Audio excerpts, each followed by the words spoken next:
Mon beau-frère leva les yeux à travers la table de Thanksgiving et demanda à mon mari, le bébé va mieux? Je restais figée, la fourchette suspendue à mi-chemin vers ma bouche, observant les visages autour de moi. Tout le monde continuait à manger comme si c'était une conversation normale. La sœur de mon mari découpait la dinde de son fils pendant que ma belle-mère remuait la sauce, toutes deux agissant comme si on avait parlé de la météo plutôt que d'un bébé qui n'existait pas. Quel bébé? Dis-je en riant nerveusement, attendant que quelqu'un m'explique la blague. Le silence tomba aussitôt. Le visage de mon mari devint couleur de cendre et son verre trembla dans sa main. Son frère regarda entre nous deux, réalisant soudain qu'il venait de mettre les pieds dans le plat. Ton bébé, dit-il lentement, l'incertitude montant dans sa voix. Celui qui avait de la fièvre la semaine dernière, quand tu m'as appelé pour parler d'aller aux urgences. Mon mari se leva si vite que sa chaise faillit tomber. Il faut qu'on parle en privé, murmura-t-il, la voix brisée. Mais son frère continua, confus. Le bébé que vous élevez, je croyais qu'elle allait mieux après cette frayeur. Je sentis le sang quitter mon visage. Nous n'avons pas de bébé, dis-je, chaque mot me brûlant la bouche. Les yeux de son frère s'écarquillèrent d'horreur. Mais, tu m'as parlé de son infection à l'oreille le mois dernier. Tu m'as montré des vidéos d'elle en train de marcher. La pièce se mit à tourner. Ma belle-mère lâcha sa cuillère dans un grand fracas. Elle marche, murmurai-je. Il y a un bébé qui marche? Les mains de mon mari tremblaient violemment. Je peux expliquer, commença-t-il. Mais son frère sortit déjà son téléphone. Tu m'as montré cette vidéo la semaine dernière, dit-il en levant l'écran. Une petite fille, avec les yeux de mon mari, faisait des pas hésitants dans un salon. Une voix de femme l'encourageait. Je reconnus cette voix. Rebecca, sa collègue, celle qui avait mangé de la salade de pommes de terre dans mon jardin l'été dernier en parlant de son divorce. C'est l'appartement de Rebecca, dis-je d'une voix glaciale. Je reconnais ses rideaux sur Instagram. La vérité s'écrasa sur moi comme une vague. Elle a quel âge? Demandai-je, même si je savais déjà que la réponse allait me détruire. 14 mois, murmura son frère, l'air désespéré. Il a dit que vous l'aviez eu il y a 14 mois. Je fis le calcul en un éclair. Cela voulait dire qu'il avait mis Rebecca enceinte pendant que je cherchais des cliniques de fertilité, que je prenais des vitamines prénatales, que je chronométrais mes ovulations et restais allongée les jambes relevées, espérant le bébé que je croyais vouloir avec lui. Tu lui as dit qu'on avait un bébé? Demandai-je en me tournant vers mon mari. Tu fais semblant que notre bébé existe pendant que tu en élèves un autre avec quelqu'un d'autre? Sa mère porta une main à sa bouche, choquée. Depuis combien de temps vous savez pour ce bébé? Demandai-je, observant leur visage coupable. Depuis sa naissance, souffla sa mère, les yeux humides. On l'a rencontré à Noël, quand tu étais à l'enterrement de ta mère. Elle s'interrompit, réalisant ce qu'elle venait d'avouer. Il l'a amené à la maison pour le dîner de Noël. Il a dit que tu étais trop bouleversée pour voyager avec le bébé. L'enterrement de ma mère. Je me rappelais qu'il était resté pour un projet urgent. Il m'avait envoyé des fleurs, appelé chaque soir, juré qu'il m'aimait. Tu as présenté ton bébé adultérin à ta famille pendant que j'enterrais ma mère? Dis-je d'une voix brisée. Sa sœur avait l'air malade. Tu la vois souvent? Demandai-je, redoutant la réponse. Tous les mercredis et samedis, murmura-t-il sans me regarder. Les dîners clients, sans reçu, les séances de sport du samedi, les notifications incessantes pendant nos rendez-vous. Montre-moi ton téléphone. Montre-moi l'application bancaire. Il déverrouilla l'écran d'une main tremblante. Je le lui arrachai et fis défiler notre compte commun. Des virements à Rebecca. Un paiement régulier à une garderie de $1200. Des frais de pédiatre, des couches, du lait, des vêtements de bébé. 24 000 $ par an, criai-je. Tu dépenses ça pour un bébé caché pendant que je découpe des coupons pour nos traitements. Je continuais à défiler et tomber sur un paiement à un bijoutier. 16 mois plus tôt, 2 jours après mon premier rendez-vous de fertilité. Tu lui as acheté des bijoux? 3 000 $?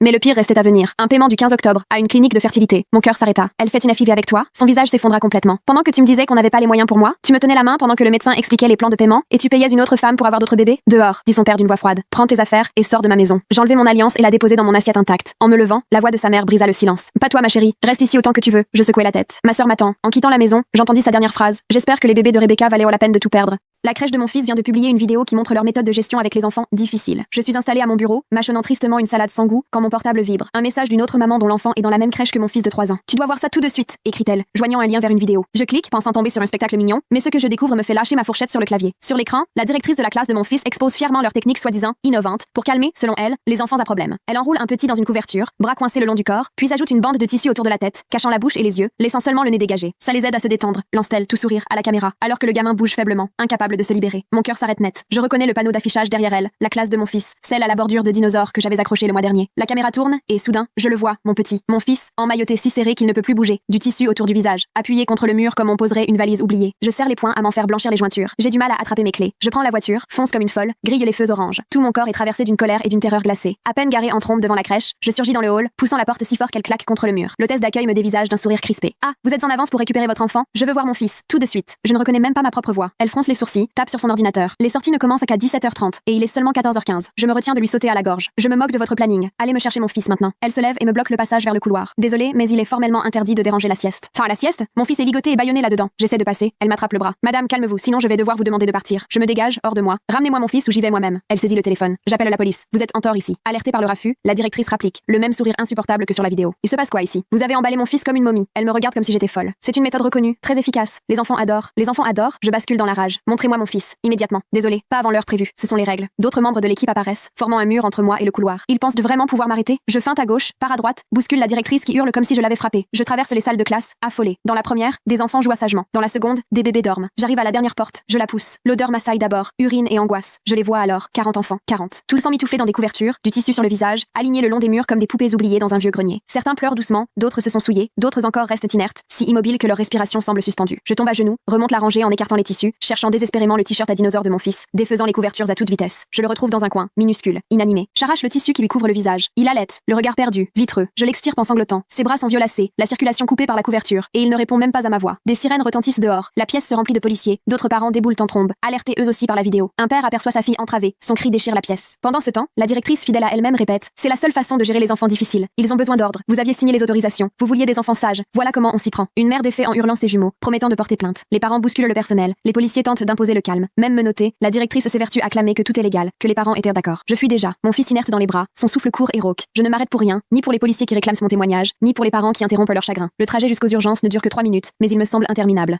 Mon mari a tout abandonné et nous a laissés derrière lui parce qu'il voulait des enfants normaux. Et maintenant, le voilà qui réclame la garde, simplement parce qu'il a découvert que notre fils est un prodige. Quand Oliver avait 2 ans, il ne parlait pas encore. Évitez mon regard. Passé des heures à ordonner ses petites voitures en ligne impeccable. Le pédiatre nous a alors conseillé de faire des examens. C'est à partir de là que Keith, mon mari, a commencé à s'éloigner. Pendant tout le bilan pour l'autisme, il est resté figé, croisant les bras, secouant la tête avec dédain. Sur le parking, il m'a lancé que c'était impossible, que dans sa famille, il n'y avait pas ce genre de gène. Chez son frère, les enfants étaient normaux. Chez ses cousins aussi. Donc, à l'entendre, ça venait forcément de mon côté ou, pire, Oliver n'était peut-être même pas son enfant. Je lui ai alors montré le résultat du test de paternité qu'il avait exigé 6 mois plus tôt sous prétexte qu'Oliver avait les yeux noisettes, alors que nous les avons bruns. Il ne pouvait plus nier qu'Oliver était bien son fils. Mais il s'est mis à affirmer que le test devait être erroné ou, sinon, que j'avais sûrement fait quelque chose de travers pendant la grossesse, pris des substances mystérieuses, mal agi. Il y a un problème avec notre enfant. Ce soir-là, il est allé dormir ailleurs. 3 semaines plus tard, il était parti, me laissant un mot pour dire qu'il ne supportait pas l'idée d'avoir une lignée altérée, qu'il voulait des enfants normaux et que je n'avais qu'à retrouver le vrai père d'Oliver pour l'aider à payer les écoles spécialisées dont selon lui notre fils aurait besoin. Les papiers du divorce sont arrivés dans la foulée. Il renonçait à tous ses droits, ne voulait ni droit de visite, ni nouvelles, ni même que son nom figure quelque part dans la vie d'Oliver. Il racontait partout à sa famille qu'Oliver était lourdement handicapé, qu'il ne mènerait jamais une vie normale, et à ses collègues que j'avais probablement bu enceinte. À qui voulait l'entendre, il répétait qu'il valait mieux pour tout le monde qu'il reparte de zéro. 2 ans plus tard, il s'est marié avec Bethany et a eu des jumeaux dont il ne cessait de vanter les exploits sur les réseaux sociaux. Regardez-les lancer le ballon. Regardez-les dire papa, voilà ses vrais fils, parfaitement normaux. Pendant ce temps, Oliver et moi, on se serrait les coudes. 3 séances d'orthophonie par semaine, 2 d'ergothérapie, une maternelle spécialisée. Je travaillais la nuit à l'hôpital pour être disponible à tous ses rendez-vous la journée. On vivait de sandwichs au beurre de cacahuètes et de tout ce qui était en promo, mais Oliver était exceptionnel. À 4 ans, il lisait déjà des romans jeunesse. À 5 ans, il faisait des multiplications. À 6, il reproduisait au piano des morceaux entendus une seule fois. L'autisme, ce n'était pas un handicap, c'était sa façon unique de voir le monde. Il repérait des motifs invisibles aux yeux des autres, retenait tout ce qu'il lisait et résolvait mentalement des problèmes bien trop compliqués pour son âge. Ses enseignants ont commencé à parler de surdouance, de petits prodiges, d'enfants exceptionnels. À 8 ans, Oliver intégrait un programme spécialisé pour enfants à haut potentiel, remportait la foire scientifique régionale avec un projet sur les motifs mathématiques dans la nature, était convoqué à un stage universitaire d'été, s'initiait au calcul différentiel parce que les mathématiques classiques l'ennuyaient. La presse locale a même publié un article sur lui. C'est là que Keith s'est manifesté pour la première fois en 6 ans. Il avait vu l'article, voulait savoir pourquoi je ne l'avais pas informé des progrès d'Oliver, soutenait qu'il avait le droit d'être au courant des exploits de son fils. Je lui ai rappelé, il avait renoncé à tous ses droits. Il a raccroché, mais il n'a rien lâché. Il a commencé à se pointer au concours d'Oliver, s'installant discrètement au fond de la salle, à prendre des photos. Lorsque Oliver a remporté le championnat national de mathématiques de son âge, Keith était là, costard impeccable, en train de s'enorgueillir auprès des autres parents, expliquant que son fils était un génie, qu'il l'avait toujours soutenu, qu'il savait qu'Oliver était spécial et qu'il avait été un père exemplaire. Oliver ne savait même pas qui c'était. Il l'appelait le monsieur bizarre qui le surveille tout le temps. La semaine dernière, Oliver a été admis dans une prestigieuse académie pour enfants à haut potentiel, bourse complète, articles de presse, interviews télévisées, toute la panoplie autour de ce petit prodige autiste de 9 ans qui rejoignait une école de futurs leaders. Keith est carrément venu frapper à notre porte, accompagné de Bethany et des jumeaux, déclarant que le moment était venu pour Oliver de rencontrer ses frères et que nous formions à présent une vraie famille. Il voulait jouer un rôle dans la vie d'Oliver, affirmait qu'il pouvait lui offrir ce que je ne pourrais jamais lui apporter. Cours particuliers, moyens supérieurs, réseau dans l'enseignement. Il est même allé jusqu'à dire que si Oliver était si brillant, c'était grâce à lui, à ses bons gènes, enfin révélés. Bethany acquiesçait, comme si elle ne savait pas qu'il nous avait laissés, comme s'il n'avait jamais traité notre fils d'erreur gênante. Les jumeaux, perdus, ne comprenaient pas ce qu'ils faisaient là. Oliver, lui, faisait ses devoirs dans sa chambre. J'ai demandé à Keith de patienter dehors. Ensuite, j'ai sorti de mon dossier 6 ans de documents. Découvrez l'histoire complète en cliquant sur la vidéo ci-dessous.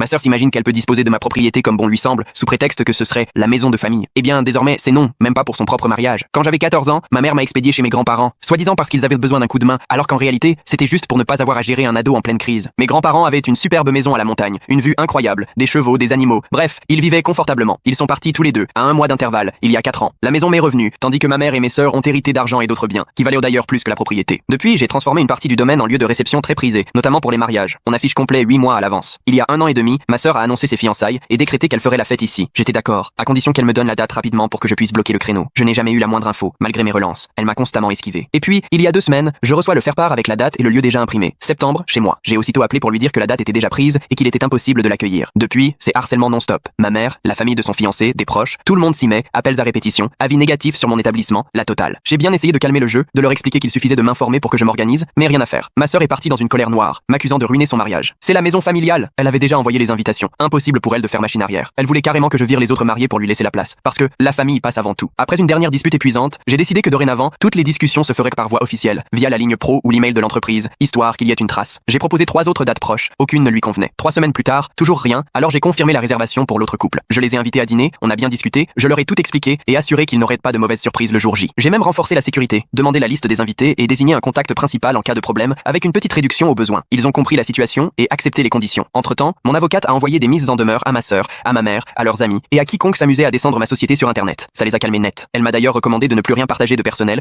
pour éviter qu'on manipule les avis à leur avantage. J'ai bien précisé à ma mère et à ma sœur que cette propriété était à moi, qu'il n'y avait pas de maison de famille et que je leur interdisais formellement de venir le jour du mariage. J'avais proposé des solutions, elles ont tout refusé. Dès le départ, je leur avais dit qu'il fallait juste me donner la date rapidement. Dans n'importe quel autre lieu, ce genre d'attitude aurait été sanctionné. Ce n'est pas parce que c'est moi qui gère que ça leur donne un passe-droit. Elles ont râlé, j'ai mis un terme à la discussion. Si elles veulent organiser un événement chez moi, elles n'ont qu'à réserver comme tout le monde. Ma petite sœur a réussi à retrouver la liste des invités sur l'ordinateur de l'aîné resté allumé et me l'a envoyé. J'ai donc prévenu tous ceux qui avaient répondu présent que le lieu indiqué sur l'invitation n'était pas réservé pour le mariage, contrairement à ce qui était écrit. Le futur marié m'a appelé pour vérifier si c'était vrai. Apparemment, ma sœur avait raconté à tout le monde que tout était réglé depuis longtemps et qu'il n'y avait aucun souci. Il s'est excusé et m'a avoué qu'il connaissait la date depuis un an. Il m'a dit qu'il avait pas mal de choses à remettre en question. Mon petit ami a tout simplement fait comme si ma fausse couche n'existait pas, jusqu'au moment où un ambulancier a lâché. Si c'était la mienne, je la garderais tout contre moi. Là, il a craqué. J'étais enceinte de 11 semaines quand une douleur brutale m'a saisie, m'obligeant à rester prostrée et en larmes, le sang coulant à flot dans la salle de bain, pendant que William, lui, restait au lit, casque sur les oreilles, absorbé par sa Switch. J'ai dû ramper jusqu'à la chambre pour le secouer, espérant qu'il daigne enfin faire attention. Il y a un souci avec le bébé, ai-je articulé en sanglotant, le pyjama déjà trempé de sang. Il a enlevé un écouteur, à peine concerné. Hein? Qu'est-ce que tu racontes? Je saigne énormément. Je crois que je perds le bébé. Il s'est relevé, traînant des pieds, visiblement contrarié que je l'interrompe dans sa partie. T'es sûr? Peut-être que c'est rien, juste quelques saignements. Google dit que c'est courant. J'étais recroquevillée sur le carrelage, les mains pleines de caillots, quand il a fini par appeler le 15. Non pas parce qu'il était inquiet, mais parce qu'il me trouvait exagérée et voulait surtout que quelqu'un de compétent lui confirme que j'en faisais trop. Il l'a même signalé à la standardiste. Quand les ambulanciers sont arrivés, William était déjà retourné s'installer dans le lit. On m'a retrouvée seule par terre, le corps couvert de sang, grelottante. L'un d'eux, Diego, s'est agenouillé près de moi, pendant que son collègue partait chercher le brancard. Bonjour, je m'appelle Diego, on va s'occuper de vous. Vous pouvez me dire de combien de semaines vous êtes enceinte? 11, j'ai répondu, encore en pleurs. C'était notre premier. Il m'a serré la main, avec une gentillesse rare, alors que son collègue prenait mes constantes. Je suis sincèrement désolée que vous viviez ça. Votre mari est là. William a fini par poindre au seuil de la porte, pressé, déjà prêt à partir, les clés dans la main. Je vous suivrai en voiture. Le parking de l'hôpital coûte une fortune, et de toute façon je risque de devoir partir pour le boulot. Diego l'a fixé, sidéré, comme s'il venait de sortir une absurdité. Votre compagne est en pleine fausse couche. Ouais, enfin, ça arrive quoi. Premier trimestre, ce genre de truc. William a haussé les épaules. Ça devait pas être le destin. J'ai fondu en larmes encore plus fort. Diego s'est carrément interposé, comme pour m'épargner sa présence. On va vous installer confortablement, m'a-t-il promis. Puis à son collègue, va chercher des couvertures. Elle est en état de choc. Quand ils m'ont monté sur le brancard, Diego ne m'a pas lâché la main, pas une seconde. Je sais que c'est atroce ce que vous vivez. Vous êtes terriblement courageuse. William, lui, nous a suivis dehors en pestant contre sa partie de poker annulée à cause de cette histoire, râlant aussi sur le temps que cette fausse couche allait lui faire perdre, vu qu'il avait une visio à 9h. Dans l'ambulance, Diego est resté tout près, me parlant doucement de tout et de rien, histoire de m'aider à penser à autre chose. Son chien, la météo, une anecdote drôle du boulot. Quand les larmes revenaient, il n'insistait pas pour que je me calme, ni ne promettait que tout irait bien. Il murmurait simplement, c'est une perte, vous avez le droit de pleurer. Arrivé à l'hôpital, William attendait dehors, déjà en train de pianoter sur son ordi. Diego m'a accompagné jusqu'au lit puis est resté durant le transfert. L'infirmière a proposé à William de venir, mais il a préféré rester dehors prétextant que le wifi captait mieux. Alors Diego, debout juste à côté, a lancé assez fort pour que tout le service entende. J'en ai accompagné des centaines, des fausses couches. Habituellement, les conjoints ne lâchotent pas la main de leur compagne. Ils traversent la douleur ensemble. Cette fois, William a levé les yeux de son écran. Diego a rangé son matériel en enchaînant. Si elle était à moi, je la tiendrais dans mes bras. Je lui dirais que ce n'est pas sa faute, et je ferai tout pour qu'elle se sente soutenue dans un moment aussi dur. Il a marqué une pause. Mais après tout, je dois être vieux jeu sur la question de l'amour. Là, William a claqué son ordinateur et s'est levé d'un bond, furieux. Pour qui tu te prends? Je suis celui qui a tenu la main de ta copine pendant qu'elle perdait votre enfant, pendant que toi tu vérifiais tes emails. Elle exagère, c'est juste une fausse couche. Juste une fausse couche? Ai-je protesté du fond du lit. C'était notre bébé William. Il a pris son air blasé, levant les yeux au ciel. C'était même pas un vrai bébé. Ça fait quelle taille à ce stade? Un citron vert? Une framboise, a soufflé Diego. À 11 semaines, c'est plus ou moins la taille d'une framboise. William est parti au quart de tour. Et tu sais ça comment? Parce que ma femme et moi, on en a traversé 3. Je connais tous les fruits. Myrtille, pêche, pastèque. On a perdu nos bébés à 8, 11 et 20 semaines. Et à chaque fois je l'ai soutenu, j'ai pris sur moi, je n'étais pas ailleurs. Un silence pesant a envahi la pièce. William avait le visage écarlate, les poings serrés. Laisse ma copine tranquille. Ça me va très bien, a répliqué Diego en me lançant un regard compatissant. Vous méritez mieux que quelqu'un qui traite votre douleur comme si c'était juste une gêne passagère. Et là, William a vrillé pour de bon, fonçant sur Diego sans considérer une seconde combien j'étais vulnérable, ni le fait qu'un faux mouvement aurait pu empirer la situation, pour moi comme pour notre enfant. Découvrez l'histoire complète en cliquant sur la vidéo ci-dessous.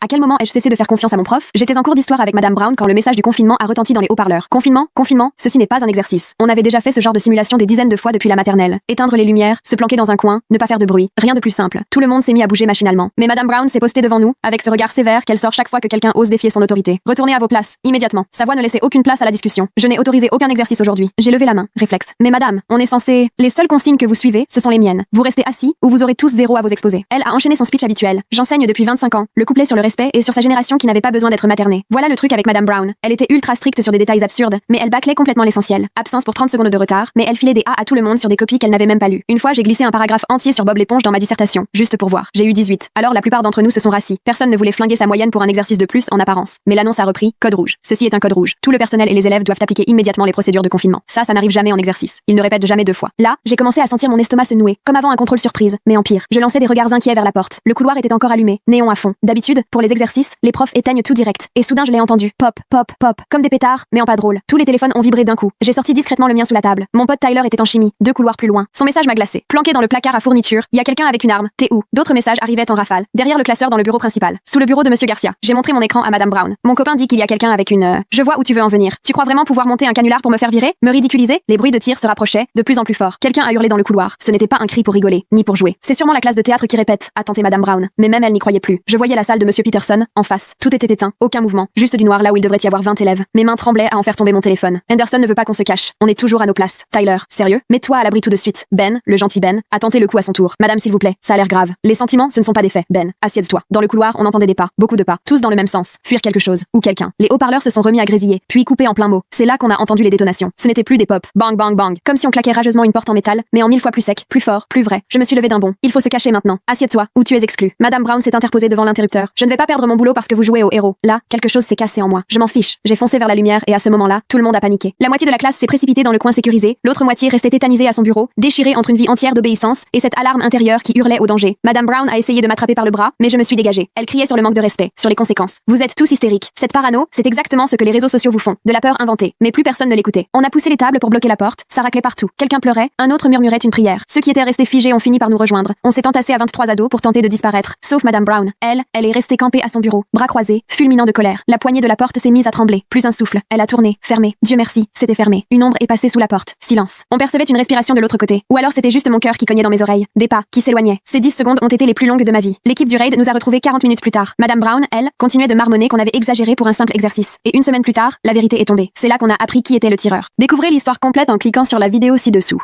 J'étais sur le point de m'endormir quand j'ai reçu un message de mon frère. Regarde ta localisation. Tu n'es pas chez Melissa. Ce n'est pas son adresse. Tu dois partir tout de suite. Je fixais mon téléphone incrédule. Ces mots ne voulaient rien dire. J'étais évidemment chez Melissa. Cela faisait 3 heures que j'y étais. On avait mangé des pizzas, regardé des films, peint nos ongles. Ses parents nous avaient souhaité bonne nuit, il y a 1 heure à peine. J'étais allongée dans sa chambre d'amis, celle avec les murs violets et toutes ces affiches vintage qu'elle m'avait montrées dès mon arrivée. Ce message devait être une erreur. Peut-être que Dylan avait bu, ou bien son téléphone avait été piraté. Ce n'était pas son genre d'envoyer des messages paniqués à 23h30. Il a 23 ans, travaille dans la cybersécurité et habite à 2 heures de là, en ville. On s'envoie des messages 1 fois par semaine et rarement pour quelque chose d'important. Tout ça ne lui ressemblait pas du tout. J'ai ouvert l'appli de localisation, celle que nos parents nous avaient obligés à installer après que notre cousine avait disparu 8 heures lors d'une soirée étudiante. Après quelques secondes de chargement, le point bleu est apparu sur une rue inconnue, Pinewood Terrace, numéro 2847. Sauf que Melissa vit sur Oakmont Drive. J'étais déjà venue chez elle 2 fois, lors d'anniversaires au collège. Son adresse, c'est le 156 Oakmont Drive. Je m'en souvenais bien, c'était le même chiffre que mon casier. Nouveau message de Dylan. Nathalie, je ne plaisante pas. Cette adresse appartient à un certain Howard Finch. J'ai vérifié les registres fonciers. Tu crois être où exactement? Mes mains se sont mises à trembler. Je me suis redressée dans le lit et j'ai regardé la pièce autrement. Les murs violets semblaient plus sombres tout à coup, les affiches décalées. L'une d'elles faisait la pub d'un groupe inconnu, The Remnants, une autre d'un vieux film de 1987, avec des acteurs que je n'avais jamais vus. Melissa adore la pop actuelle, les films de super-héros. Pourquoi aurait-elle choisi ces posters? J'ai pris mon sac de voyage à côté du lit, sorti mon chargeur, j'essayais de rester lucide. Peut-être que la famille de Melissa avait déménagé sans me prévenir? Les gens déménagent, ça arrive, mais elle me l'aurait dit, non? On mange ensemble chaque midi, et elle m'a invité à cette soirée pyjama juste la veille, fière d'avoir enfin remonté ses notes et d'avoir droit à inviter du monde. J'ai écrit à Dylan. Peut-être qu'ils ont déménagé récemment, je suis sûre d'être chez Melissa. On est venus ensemble après les cours. Les points de suspension sont apparus aussitôt, puis il a répondu: appelle-moi tout de suite. Ne dis rien, écoute seulement. J'ai composé son numéro, la main tremblante. Il a décroché immédiatement, la voix tendue mais contrôlée. Nat, reste calme et fais-moi confiance. Je surveillais ta localisation ce soir parce que maman m'a demandé de vérifier où tu étais. Tu es à cette adresse sur Pinewood depuis 18 heures. Je croyais à un bug, alors j'ai comparé avec les registres de propriété. Howard Finch, 48 ans, a acheté cette maison il y a 8 ans, et il n'y a personne d'autre recensé à cette adresse. Mais je suis Shade Melissa, ai-je soufflé à peine audible. Je suis venue avec elle. Sa mère a ouvert la porte, on a dîné avec ses parents, ils sont à l'étage en ce moment. Nathalie, écoute-moi bien, a repris Dylan, avec cette voix ferme qu'il prend quand il est à 2 doigts de paniquer. Raconte-moi exactement ce qui s'est passé à la sortie du lycée aujourd'hui. J'ai fermé les yeux, tenté de remonter le fil. Melissa m'a retrouvée à mon casier après le dernier cours, toute excitée pour la soirée. Son père devait préparer sa fameuse pizza maison. On a traversé le parking ensemble, on n'a pas pris le bus. Melissa disait que sa mère viendrait nous récupérer, leur maison étant trop loin pour venir à pied. Il y avait une berline bleue qui nous attendait, une femme brune au volant nous a fait signe en souriant. Je suis montée à l'arrière avec Melissa. On a roulé une vingtaine de minutes en papotant sur notre exposé d'histoire qu'on avait raté. La conductrice ne disait rien, se contentant de nous lancer quelques regards dans le rétro. Avec du recul, je me rends compte que je n'ai jamais vraiment vu son visage. La femme au volant, ai-je repris lentement, je ne l'ai pas bien vue. Et l'homme qui a ouvert quand on est arrivé, il portait une casquette enfoncée. Il disait être le père de Melissa, mais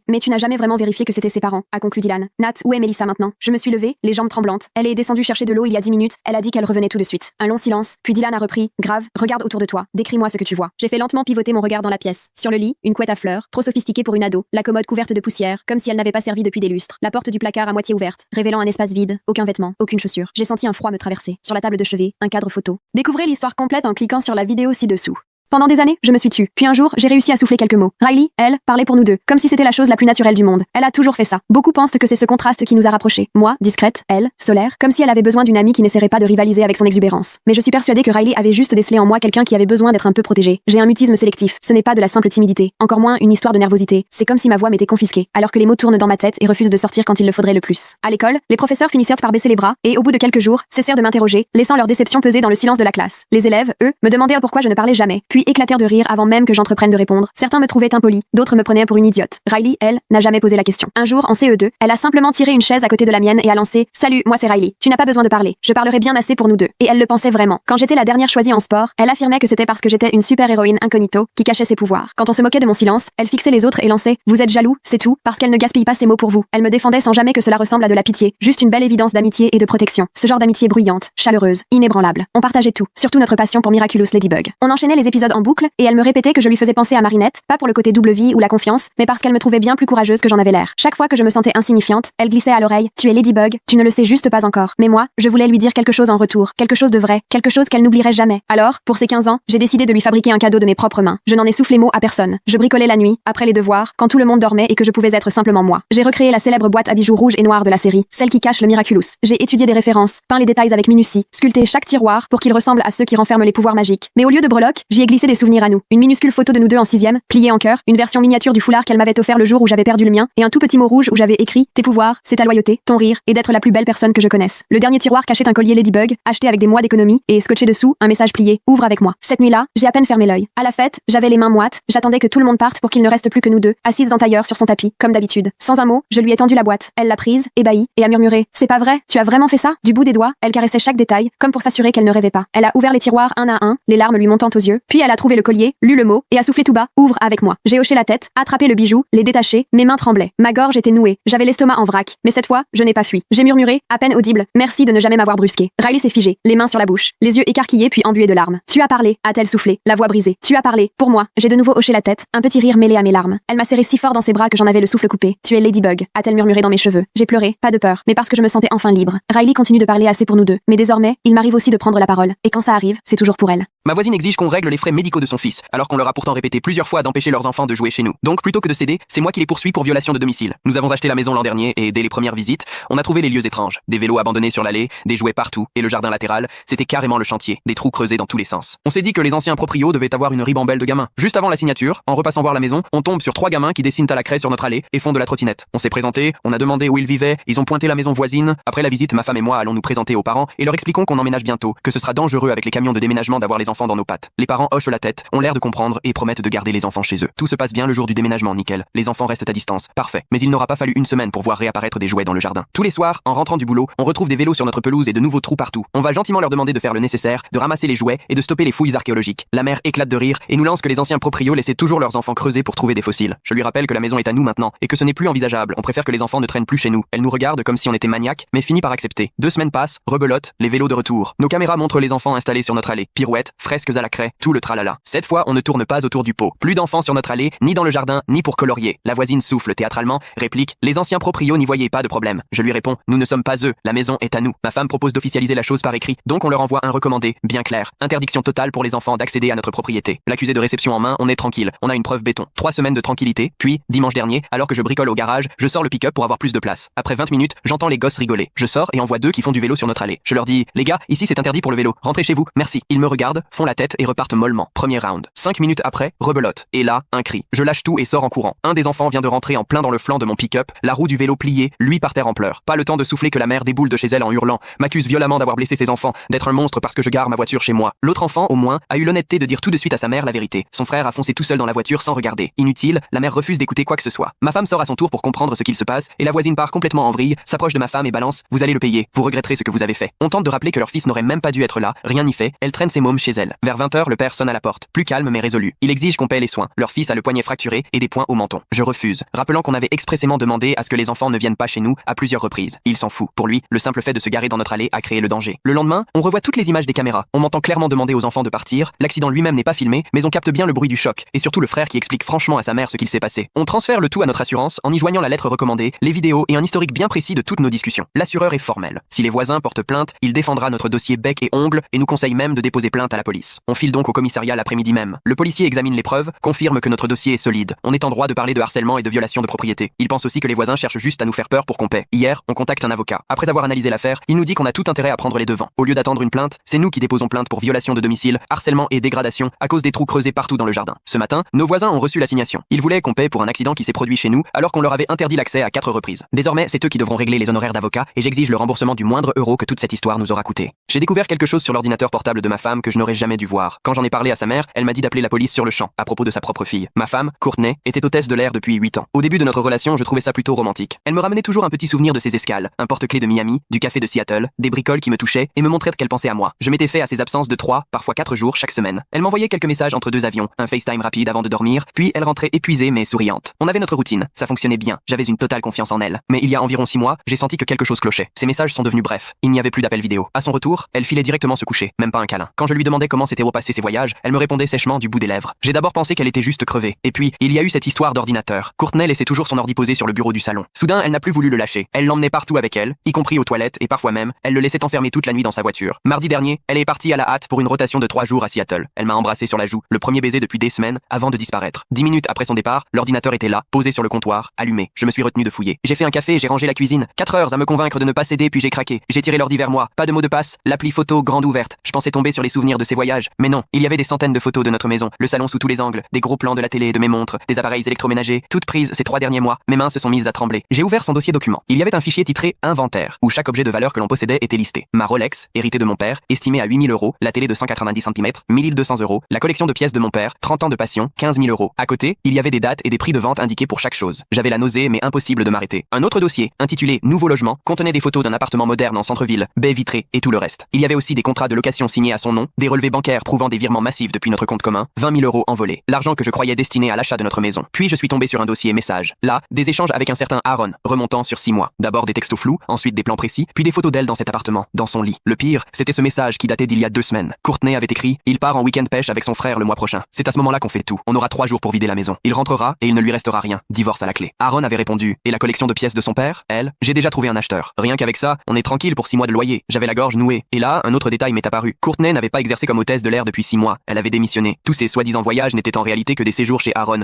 pour tout organiser, pour vivre une double vie. J'ai appelé sa mère, les mains tremblantes à ne pas pouvoir tenir mon téléphone. Qu'est-ce qui se passe? A-t-elle demandé aussitôt. Je lui ai envoyé toutes les captures, l'inventaire, l'appartement, les messages. Je pouvais entendre sa respiration s'accélérer à mesure qu'elle découvrait chaque document. Un long silence, puis d'une voix brisée. Appelle la police. Ce n'est pas la fille que j'ai élevée. C'est une voleuse. J'ai appelé le 17. Tout de suite, ils m'ont dit que ce n'était pas une simple histoire de couple, mais du vol prémédité et de l'escroquerie. Ils m'ont dit de ne surtout pas la confronter seule et qu'ils envoyèrent quelqu'un sans tarder. Courtney est rentrée vers 20 h, comme si de rien n'était, sa valise à la main, en uniforme d'hôtesse, juste pour la façade, un grand sourire aux lèvres. Elle traverse le salon, s'arrête net. 3 policiers. Sa mère effondrée sur le canapé. Moi, debout, l'ordinateur allumé devant moi. Aucune trace de peur ou de honte chez elle. Juste un air contrarié, comme si on venait de la déranger sans prévenir. Sérieusement? Tu fouilles dans mon ordi? Sa mère s'est levée d'un bond. Courtney Elizabeth. Mais qu'est-ce que tu as fait, bon sang? Les policiers l'ont aussitôt interpellée. Escroquerie, vol, association de malfaiteurs. En lui passant les menottes, elle a daigné me lancer un regard froid. Ce n'était pas comme ça que tu devais le découvrir, a-t-elle lâché d'un ton glacial. Je demande le divorce. Depuis, sa mère m'aide à rassembler toutes les preuves. J'ai fini par apprendre que je n'étais pas la première victime de Courtney. Après avoir déposé mon fils à l'école, son enseignante m'a interpellé. Pourquoi votre fils est-il absent aujourd'hui? J'ai répondu, un peu surprise, mais il n'est pas absent. Je viens justement de le voir entrer. Le visage de Madame Stevenson s'est vidé de toute couleur. Eh bien, il n'est jamais arrivé en classe. Elle a vérifié sa feuille de présence. En réalité, Théo n'a pas mis les pieds ici depuis 3 semaines. J'ai senti un froid glacial me parcourir l'estomac. Ce n'est pas possible, ai-je murmuré désemparé. Je le dépose chaque matin et j'attends de le voir passer la porte. Madame Stevenson a semblé hésiter, puis elle a pris son téléphone de classe. Je pense qu'il faut que vous voyiez le principal Miles immédiatement. Nous avons traversé le couloir en silence, sous le regard inquiet des autres enseignants qui détournaient les yeux aussitôt. Quand nous sommes arrivés, la secrétaire du principal pleurait déjà, comme si elle savait quelque chose d'horrible. Le principal Miles avait déjà lancé les images de vidéosurveillance. Venez voir, l'écran montrait l'entrée principale de l'école. On y voyait Théo, badge en main à 7h46, qui avançait vers sa classe, son sac à dos dinosaure sur les épaules. La date affichée était celle de ce matin, le 24 octobre. Monsieur Davis, regardez la suite. L'image bascule sur le couloir. On distingue Théo perdu au milieu des autres élèves. Il prend la direction de sa salle de classe, puis soudain, bifurque à gauche vers le gymnase. 7h48, changement d'angle, vue sur le couloir du gymnase. Théo pousse la porte de secours. Un homme en casque de chantier et gilet jaune fluorescent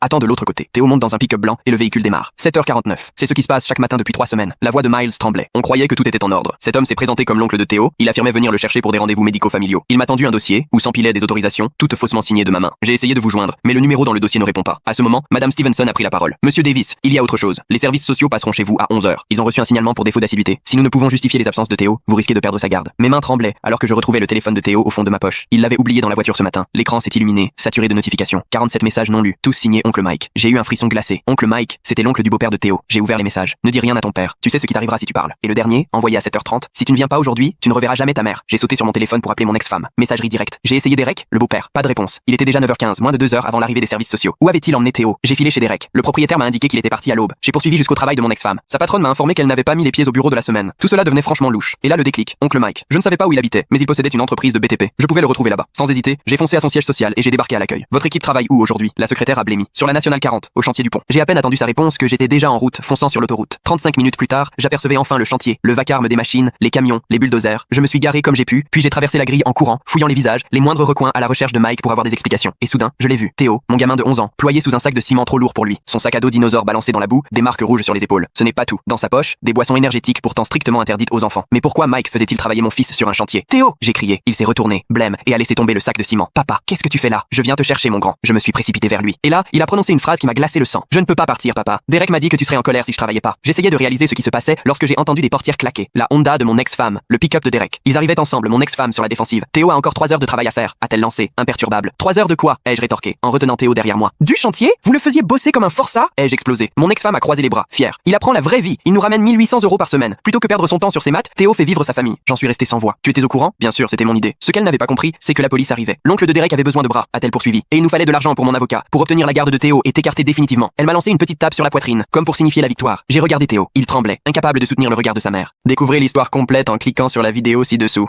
Professionnel de la santé mentale, qu'est-ce qui a remis en question tout ce que vous croyez savoir sur ce métier? J'ai exercé dans l'aile la plus dure du pire service psychiatrique de la région, et un samedi matin, ma collègue, forcée par une annulation de dernière minute de sa nounou, a emmené sa fille de 10 ans, Poppy, installée avec ses devoirs et quelques biscuits. La petite restait bien sage pendant que nous commencions la tournée. Tout allait bien jusqu'à ce que ma collègue, appelons-la Becca, propose à Poppy de lui montrer l'aile d'observation, cette zone sécurisée où les familles peuvent apercevoir les patients derrière une vitre blindée. À peine arrivée, Poppy a désigné un garçon derrière la vitre, Alan, 11 ans à peine, notre cas le plus violent. 2 semaines plus tôt, il avait mordu une infirmière jusqu'à l'os et, le mois d'avant, il avait fracturé le crâne d'un aide-soignant avec un plateau repas. Ce gamin avait frôlé l'irréparable avec son père d'accueil. Pourtant, en voyant Poppy, Alan s'est figé, a posé ses mains sur la vitre et l'a fixée intensément. Poppy s'est approchée, a placé ses petites mains en face des siennes. Maman, je peux lui parler? Becca l'a tiré en arrière d'un geste si brusque que Poppy a failli trébucher. Elle a emporté sa fille jusqu'à la salle de repos, pendant qu'Alan, déchaîné, frappait la vitre à la faire trembler. 20 minutes plus tard, l'heure des activités matinales a sonné. Les portes des chambres s'ouvraient, laissant même les patients les plus imprévisibles circuler librement dans les parties communes pendant 1 heure. C'est là que Becca a surgi en pleurs dans le couloir. Où est Poppy? Le sang ne m'a fait qu'un tour. Poppy avait disparu, et la carte magnétique de Becca n'était plus dans sa poche. Très vite, on a compris. Poppy avait dû la prendre et se promener seule dans l'établissement, avec accès à tous les patients, même les plus dangereux. Une seule erreur, et c'était le drame. Je me suis précipitée vers l'aile des enfants, tandis que Becca fouillait les postes de soins. Chaque seconde me paraissait interminable. Impossible de ne pas penser à ce dont certains patients étaient capables, à ce que certains avaient pu faire à des filles de l'âge de Poppy. C'est là que Becca m'a appelée à la radio, paniquée, haletante, pour que je la rejoigne à la salle d'activité. J'ai couru jusqu'à en perdre le souffle. En arrivant, j'en avais les mains qui tremblaient. Alan et Poppy étaient assis, en tailleur, l'un en face de l'autre. Alan pliait du papier, concentré sur ses origamis, sous le regard attentif de Poppy. Il n'avait jamais partagé cette passion avec personne. Il parlait tout doucement, à voix basse, impossible de saisir leurs mots. Becca et moi, livides, nous échangions un regard inquiet. Nous connaissions le potentiel de violence d'Alan, la rapidité avec laquelle il pouvait déraper. Il avait paralysé sa propre petite sœur. Un simple souvenir douloureux aurait suffi, et Poppy n'aurait eu aucune chance. J'ai fait un pas vers eux. Aussitôt, le corps d'Alan s'est tendu. Il a froissé le papier dans sa main et serré la mâchoire. Cette tension si caractéristique, annonciatrice de violence, raidissait déjà ses épaules. Instinctivement, j'ai reculé. Et soudain, Poppy a posé sa main sur le bras d'Alan. Becca a poussé un cri de peur, porté par son instinct maternel, prête à bondir. Mais contrairement à ce à quoi nous nous attendions, Alan n'a pas explosé. Il a baissé les yeux vers la main de Poppy, et peu à peu, toute son agressivité s'est dissipée. Becca a continué d'approcher, prudemment, jusqu'à pouvoir demander à sa fille de la suivre. Poppy, un peu déçue, s'est levée. Je peux venir te voir demain? A-t-elle lancé à Alan. Il a hoché la tête, une seule fois, puis les a regardés s'éloigner, avec une expression qu'on ne lui connaissait pas. On aurait dit qu'il venait de réaliser juste un instant que la gentillesse pouvait exister, avant qu'on ne la lui enlève aussitôt. Ce soir-là, Alan a prononcé ses premiers mots depuis son arrivée. Où est Poppy? Le lendemain, Becca l'a ramené. J'ai choisi de couvrir leur présence pendant que Poppy et Alan, séparés par la vitre de sécurité, passèrent du temps ensemble. Ils ont recommencé le lendemain, et ainsi de suite. 3 semaines durant, j'ai assisté à l'impossible. Alan a commencé à manger de lui-même, à prendre ses médicaments sans contrainte. Il a même présenté ses excuses à l'infirmière qui l'avait blessé. Son psychiatre n'en revenait pas. On n'avait jamais vu ça. Alan était, selon tous les critères, un psychopathe clinique. Mais la présence de Poppy semblait le transformer en profondeur. Malheureusement, après 4 semaines, l'administrateur de l'hôpital Jeffrey a découvert la situation. Il a débarqué, furieux, menaçant de nous licencier sur le champ, parlant de procès, de risques, hurlant que la moindre blessure de la fillette ruinerait sa carrière. Il a posé un ultimatum à Becca. Arrêter d'emmener Poppy ou être mise à l'écart. Mais Becca n'a pas cédé. Elle a mobilisé toutes ses économies pour engager le meilleur avocat du coin, qui a réussi à faire valoir un précédent juridique pour permettre l'intervention thérapeutique. Bref, il a été démontré qu'avec une surveillance médicale appropriée, les visites de Poppy devaient être autorisées à continuer. Pourtant, 2 jours avant la reprise officielle ordonnée par le tribunal, Becca a voulu annoncer la bonne nouvelle à Alan en avance. Mais sa chambre était vide. L'infirmière de nuit nous a expliqué qu'il avait été transféré discrètement durant la nuit, sur ordre de Jeffrey qui avait signalé un incident exigeant son placement immédiat en unité de sécurité maximale.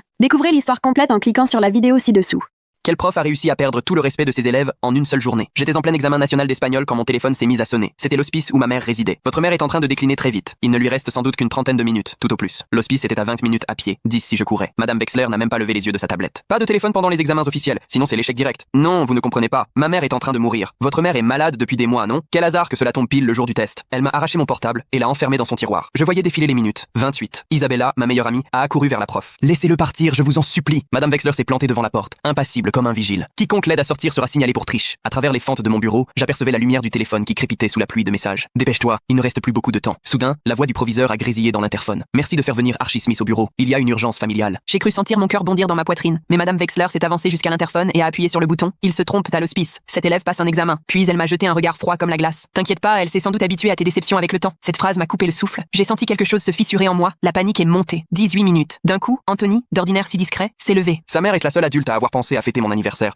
Je n'avais jamais eu de gâteau avant. Laissez-le lui dire au revoir, je vous en prie. Assieds-toi, Anthony. Il a baissé les yeux, abattu, puis s'est rassis. Madame Wexler a baladé son regard sur la classe, cherchant du regard la moindre tentative de rébellion. Vous voulez savoir ce que j'en pense? Elle s'est tournée vers moi, affichant un petit sourire méchant. Je parie même qu'elle n'est pas malade. Elle veut juste attirer l'attention, comme toi. Puis elle a pianoté sur le thermostat. Mode confinement d'urgence enclenché. Un bip, et la porte s'est verrouillée. Nous voilà enfermés. 15 minutes. J'aurais encore pu y arriver en courant à perdre haleine. Je sentais ma poitrine brûler. Chaque battement de cœur était une douleur. Il fait une crise de panique, a lancé quelqu'un. Maya, l'élève qui bégayait, pleurait comme jamais. Quand tout le monde se moquait de moi, sa maman m'a appris à respirer. Tous les jours. Elle le faisait gratuitement. Madame Wexler s'est levée. Peut-être qu'Archie devrait passer moins de temps à l'hospice et bosser un peu plus. Il n'aurait pas besoin d'inventer des urgences. Ma montre a vibré. Alerte du moniteur cardiaque de maman. Constante en chute libre. 12 minutes. Si je donnais tout. Je me suis retrouvé à genoux, suffocant. Je vous en supplie, elle va mourir. Le téléphone de la salle s'est mis à sonner. Allô? Ici le lycée d'Archie Smith? Sa mère est... Bip. Madame Wexler a arraché la prise du téléphone avant la fin. C'est dingue. L'hospice arrive toujours à appeler les jours des examens. Ellie, la fille toute timide au bleu qu'on devine, s'est levée en tremblant. Pour une fois, elle m'a écouté. Elle m'a sauvé. Elle ne jouerait jamais la comédie, s'il vous plaît. Madame Wexler s'est tournée vers moi, pleine de venin. Oh, c'est donc cette mère qui m'a posé problème le mois dernier. Appelons ça le karma. Voilà, c'est fait. 8 minutes. Mes jambes m'ont lâché. J'ai rampé jusqu'à la porte. Et là, Ashley, l'élève modèle, la seule jamais sanctionnée, est montée sur sa table. J'ai quelque chose à avouer. Madame Wexler s'est figée. Ashley, qu'est-ce que tu racontes? J'ai triché à tous les contrôles. J'ai volé les corrigés. J'ai piraté votre ordinateur. Quoi? Allez voir sur votre ordi. Tout y est. Madame Wexler s'est précipitée vers son ordinateur, laissant la porte un instant sans surveillance. Ashley m'a attrapé le bras. La fenêtre! Vite! Toute la classe s'est déchaînée. Certains tapèrent sur les tables, d'autres criaient des aveux bidons. Les mains tremblantes, j'ai saisi une chaise, brisé la vitre, me suis glissé dehors malgré le sang. Je me suis effondré de l'autre côté et j'ai couru. 6 minutes. Je courais sans m'arrêter. La gorge en feu, le cœur prêt à exploser. À l'hospice, chambre 119, j'ai retrouvé maman, minuscule, si pâle dans son lit. Quand je suis entré, hors d'haleine, les mains en sang, elle a entrouvert les yeux. Maman, je t'aime. Je suis tellement désolé,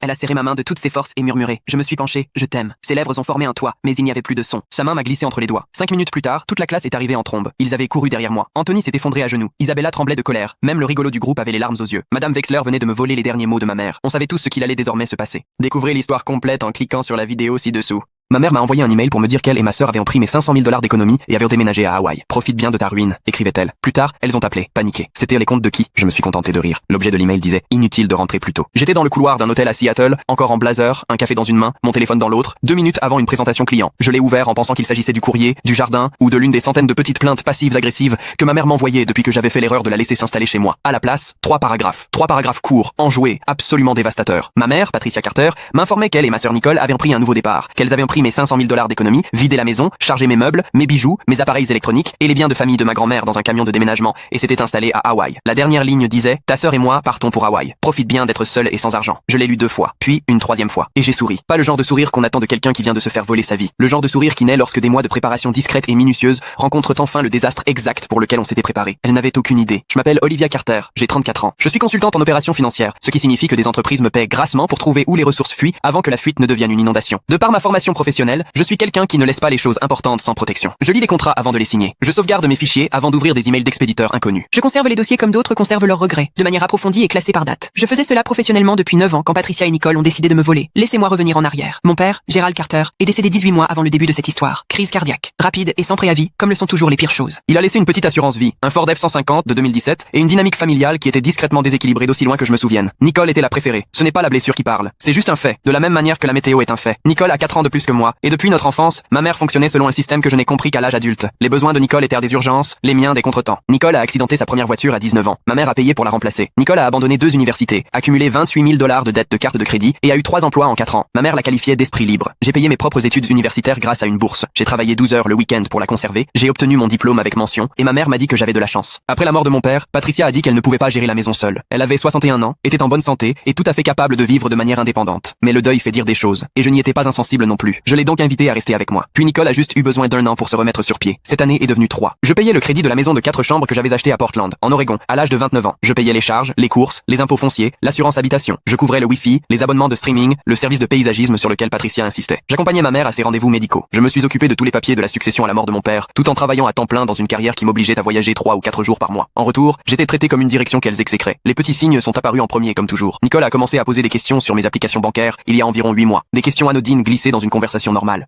Tu utilises cette application d'épargne ou une banque classique? Est-ce que ton compte principal est celui que tu utilises pour les courses? Je me suis dit qu'elle pensait à ses propres finances. Je me suis dit que ce n'était rien. Puis, j'ai remarqué du courrier qui avait été ouvert et refermé. Pas de manière évidente, juste légèrement décalé au coin, le pli un demi-pouce différent de la façon dont je le laisse. Un courrier, puis un autre. Je me suis dit que c'était l'humidité. Puis Patricia a commencé à rôder chaque fois que je payais les factures de la maison, se tenant dans l'embrasure de la cuisine pendant que j'étais... Découvrez l'histoire complète en cliquant sur la vidéo ci-dessous.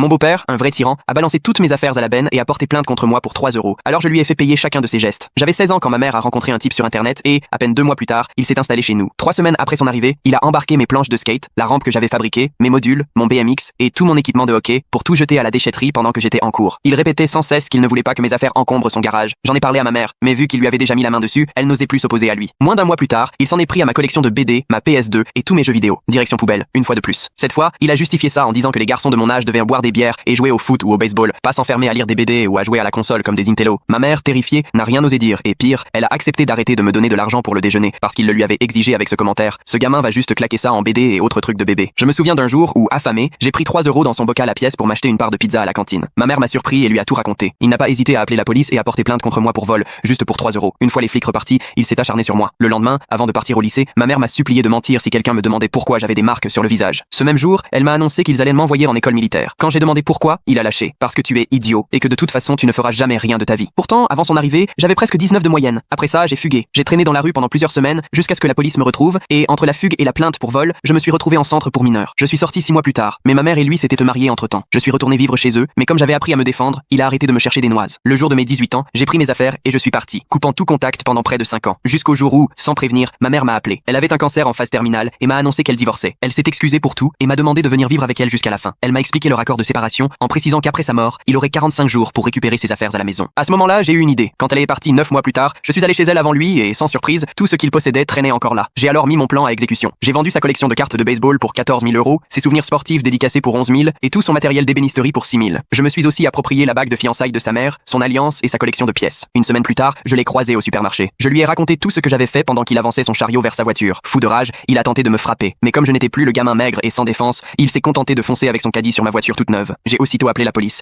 et il s'est fait arrêter pour agression, menace et dégradation. Résultat, il a perdu son job au collège du coin et comme il n'avait jamais su mettre un sou de côté, il a dû vendre la maison de sa mère pour payer un avocat hors de prix, persuadé qu'il allait s'en sortir. Son fils a refusé de l'aider et il a fini caissier chez Walmart, obligé de bosser pour payer le loyer d'une vieille caravane dans un quartier mal famé. Aujourd'hui encore, quand je vais faire mes courses, je passe exprès à sa caisse, histoire qu'il soit obligé de scanner mes achats. À chaque fois, je le vois s'éteindre un peu plus, et même si ça paraît mesquin, ça me procure une certaine satisfaction. Parfois, je lui lance, je vais payer avec la monnaie exacte. Puis, au moment de lui tendre l'argent, je fais mine de m'arrêter. Ah non, il y a une pièce rare de ta collection dans ma poche. Finalement, je vais payer en liquide. L'agent de la TSA qui m'a maltraité ne savait pas que j'étais censé sauver son poste. Je devais m'envoler pour une audience d'arbitrage syndical la semaine suivante, et au lieu de passer par la voie TSA PreCheck, j'avais choisi la file normale pour observer comment les agents traitaient vraiment les passagers, quand ils ignoraient qu'un avocat syndical les observait. Rien ne m'avait préparé à l'agent Franco, au poste de contrôle 3. C'était lui dont j'étais censé défendre le poste. Le lendemain matin, curieusement, la file PreCheck était fermée ce jour-là. J'ai donc rejoint la file classique, où une vieille dame peinait avec ses bacs. Je l'ai aidé, puis j'ai placé mes propres affaires sur le tapis. L'expression de Franco a changé quand mon sac médical a déclenché une fouille. Il l'a mis de côté en poussant un soupir théâtral. Tous les passagers sur 3 files s'avèrent désormais que j'étais un problème. Il m'a fait attendre pendant qu'il inspectait 3 autres sacs. Il a pris tout son temps avec l'ordinateur d'un ado, blaguait avec ses collègues sur le match d'hier. Moi, je restais debout. 20 minutes plus tard, il a enfin attrapé mon sac. Il a saisi mon appareil CPAP comme s'il était radioactif. Il a tenu mon ordonnance face à la lumière avec un air exagérément suspicieux. L'apnée du sommeil, c'est juste un mot chic pour ronfler, a-t-il lancé à son stagiaire. Puis il a remarqué mes chaussures usées, ma chemise froissée par le vol du matin. Même pas les moyens de voir un vrai médecin, a-t-il marmonné assez fort pour être entendu. Il a retourné mon appareil et l'a secoué près de son oreille. Ces trucs-là, c'est que des prétextes pour frauder l'assurance. Franco a posé son clipboard, a craqué ses doigts en souriant, puis a commencé à démonter mon CPAP pièce par pièce. Faut vérifier les compartiments secrets. Il a tiré si fort sur le tuyau qu'il a arraché les filets du connecteur. Ma poitrine brûlait de rage contenue. Il a vidé la chambre d'eau sur le sol, me regardant avec satisfaction tandis que l'eau éclaboussait mes chaussures. Mes mains tremblaient. Il m'a obligé à enfiler le masque, a pris des photos avec sa tablette. Des passagers regardaient. Voilà comment font les passeurs de drogue aujourd'hui, a-t-il annoncé. Il m'a fait tourner sur moi-même avec le masque, comme si je défilais sur un podium. La destruction est devenue intentionnelle quand il a trouvé mes documents médicaux. Il est allé au pupitre, les a insérés dans la déchiqueteuse. Il me fixait. Oups, mauvais bac, a-t-il souri. Ma mâchoire s'est crispée si fort que j'ai failli me casser une dent. Il a déchiré mon ordonnance et l'a jetée en confetti. Il a écrasé la lettre de mon médecin au sol sous sa botte, en la faisant tourner. D'autres passagers filmaient. Un jeune agent a tenté d'intervenir, mais Franco lui a lancé un regard glacial. T'as quelque chose à dire, petit nouveau? A-t-il aboyé. Je me suis efforcé de rester calme. S'il vous plaît, j'ai besoin de cet appareil pour respirer la nuit. Il a éclaté de rire, a imité ma voix sur un ton plaintif. Puis il a photographié mon permis de conduire, zoomé sur mon adresse. Regarde ça. Il vit dans un taudis mais transporte du matos médical de luxe. Il a tapé sur son clavier avec frénésie. Allez, ajoutons-le à notre liste spéciale de contrôle renforcé, a-t-il dit d'un ton faussement compatissant. Tout a changé lorsqu'il a vu ma carte d'avocat. Son visage s'est fermé, sa mâchoire s'est contractée. Il s'est penché jusqu'à ce que je sente son haleine de café rassis. Il m'a saisi par le col et m'a plaqué contre le mur. C'est à cause de types comme toi que de bons gars perdent leur job, a-t-il grondé. Ma colonne a heurté le béton, me coupant le souffle. Des taches noires ont dansé devant mes yeux, puis des pas pressés ont résonné. Le superviseur du poste est arrivé et s'est figé. Il m'a vu, plaqué contre le mur. Jim Wheeler? Il est devenu livide. Franco a relâché son emprise. Vargas, je gère, c'est juste un passager difficile. Mais Vargas sortait déjà son téléphone. Les mains tremblantes, il montrait un email à Franco. Il est ton avocat demain, à ton audience disciplinaire. J'ai redressé ma veste, planté mon regard dans celui de Franco. Était ton avocat, au passé. Ses supplications n'ont rien changé. Les enregistrements de sécurité parlaient d'eux-mêmes. Il avait agressé son propre avocat syndical. Même son oncle au QG n'a pas pu étouffer des violations fédérales. Sans la protection syndicale, d'autres agents ont témoigné contre lui. Franco a perdu son badge, sa pension et sa liberté. Les charges d'agression ont été retenues. Aux dernières nouvelles, il faisait les rondes de nuit dans un centre commercial. Il gagnait $12 de l'heure. Il passait ses soirées à chercher mon nom en ligne, hanté par une seule vérité. Il avait détruit sa dernière chance, de ses propres mains.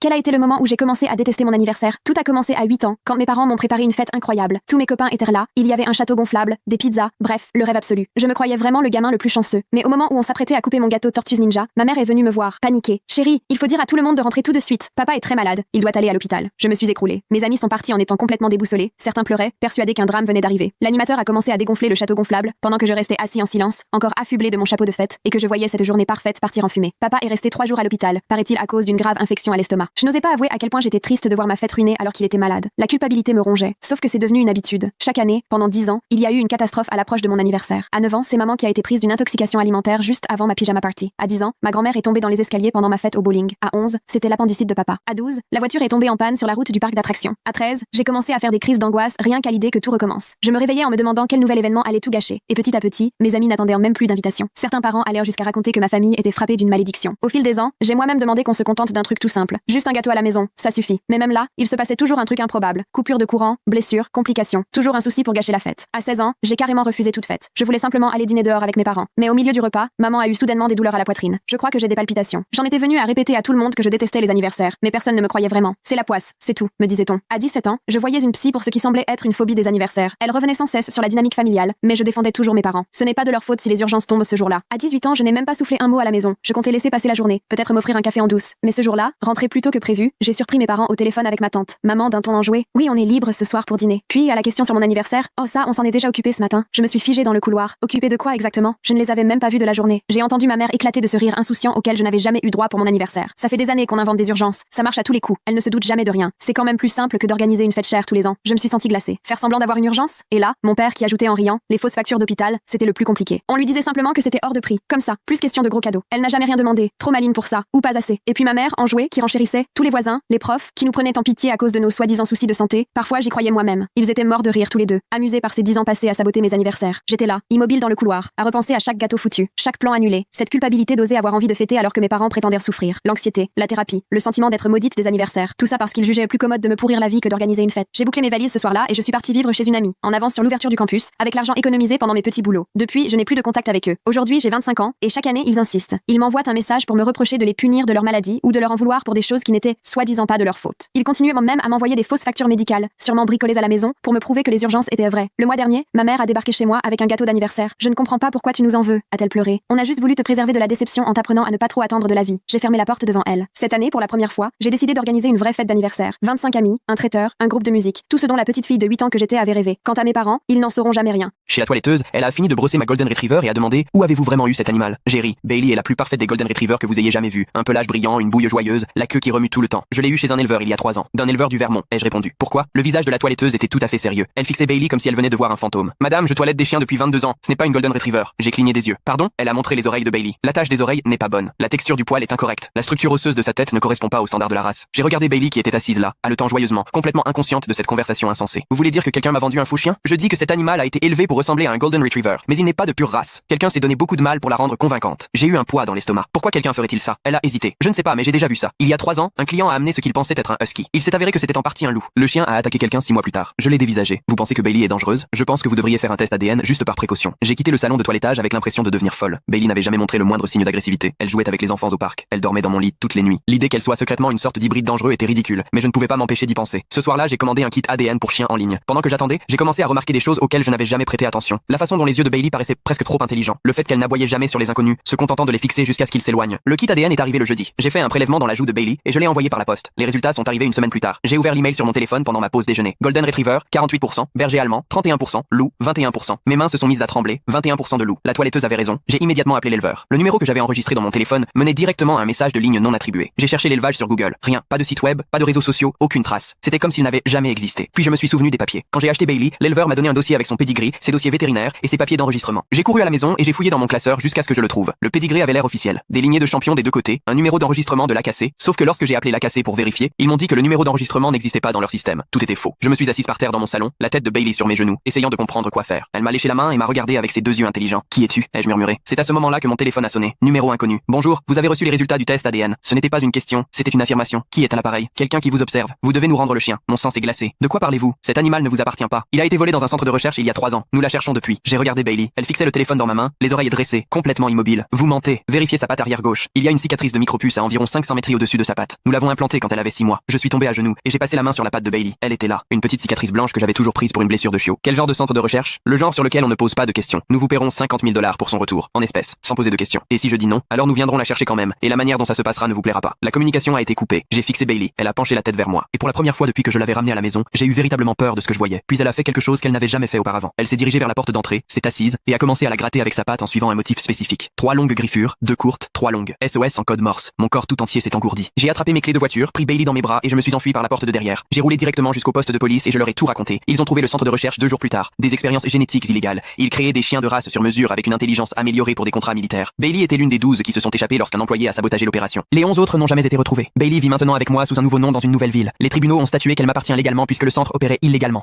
Moi et mon copain, on s'est séparés après avoir lu un article sur ChatGPT. Quand j'avais 7 ans, j'ai découvert que je pouvais voir les sons. Pas une métaphore, je les voyais vraiment. La voix de ma mère ressemblait à une lumière couleur miel ambrée, chaude, qui flottait dans l'air. Le tonnerre était une explosion de violet profond. Je pensais que tout le monde voyait ça, jusqu'à ce que ma prof m'envoie chez la conseillère scolaire parce qu'en maths, je peignais les couleurs des bruits. Là-bas, j'ai entendu pour la première fois le mot chromesthésie, une forme de synesthésie où les sons déclenchent des couleurs. Rare, à peine une personne sur 3000. Quand je suis entrée à la fac, j'avais déjà abandonné l'idée de sortir avec quelqu'un. Chaque fois que je racontais que le rire de quelqu'un ressemblait pour moi à des feux d'artifice dorés, on me lançait ce regard. Tu es folle. À force, j'ai arrêté d'en parler. J'ai tout gardé pour moi. Jusqu'à ce que ma coloc m'emmène l'an dernier à une silent party, un événement où tout le monde danse avec des casques sans fil. J'ai foncé seule sur la piste, juste prête à plonger dans ce tourbillon de couleurs que personne d'autre ne voyait. Et puis je l'ai remarqué. Il se tenait au milieu de la foule et pleurait doucement. On s'est bousculé par hasard en allant vers la fontaine à eau et nos écouteurs sont tombés. Désolé, dit-il en essuyant ses yeux. Cette chanson, elle ressemblait à des cascades argentées. Mon monde s'est arrêté. Tu les vois aussi? Ai-je demandé. La panique dans son regard a suffi. Tu vois les couleurs? On a passé toute la nuit à comparer nos perceptions. Sa voix était pour moi vert émeraude, comme la lumière à travers les arbres. La mienne, disait-il, était rose dorée, comme un lever de soleil. Pour nous deux, la pluie était bleu clair, le tonnerre toujours violet foncé. Pour la première fois, quelqu'un me comprenait. Comprenait pourquoi certaines musiques me faisaient pleurer, ou pourquoi je fuyais certains restaurants quand les couleurs des bruits se heurtèrent les unes aux autres. Être avec lui, c'était comme parler enfin couramment une langue que j'avais toujours gardée pour moi. On allait à des concerts juste pour les light shows invisibles aux autres. Au bout de 6 mois, j'ai su que j'étais amoureuse. J'aimais quand il fredonnait juste pour peindre des couleurs pour moi quand j'étais triste. Et la façon dont on pouvait se taire et pourtant discuter juste en observant les couleurs des sons autour de nous. Un jour, pour rire, on a posé des questions à ChatGPT sur notre synesthésie. On est tombé sur un article qui parlait de marqueurs génétiques liés à une population du nord de la Finlande, les Sams.